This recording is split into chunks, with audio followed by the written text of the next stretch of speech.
Let's consider a very simple example of a runner in which our position function, x of t, is given as a quadratic function in time. It will be a constant, b times t squared. Here, b is a constant.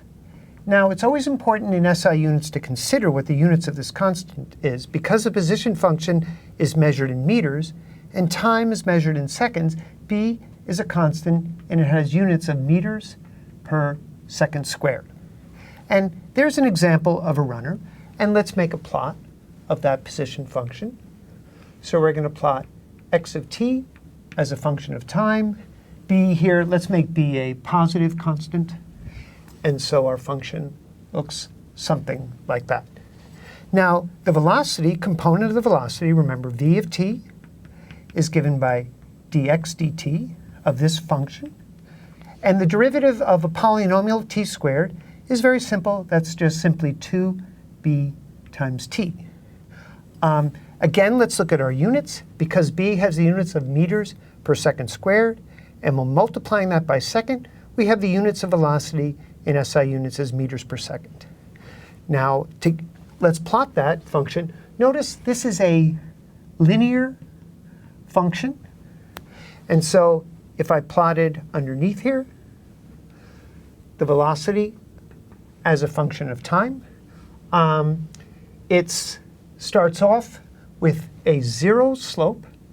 Remember, we're looking, our velocity at any given time corresponds to the slope of the tangent line to the position function. And you can see that slope is increasing. Now, you wouldn't know from this graph, but if you did plot t squared, it's increasing linearly. And so our velocity function, the initial slope is 0 at t equals 0, and it's increasing linearly in time. So we'll just draw that as some linear function. And the slope here of this function will be now the acceleration. So a of t is the derivative of the component of the velocity function as a function of time. And this derivative is quite easy. It's just simply 2b.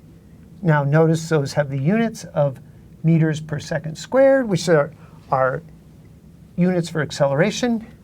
When we again look at the slope, notice that at every single point, the slope of the velocity as a function of time is a constant.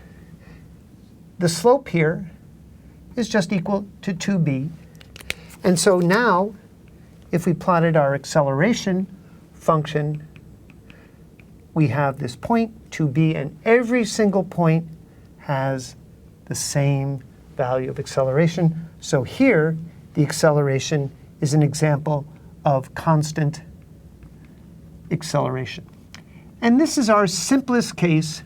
Notice we started with the position function. We differentiate to get the component of the velocity and to get the component of the acceleration. So this is a very simple model for a runner who's increasing speed linearly, accelerating at a constant rate.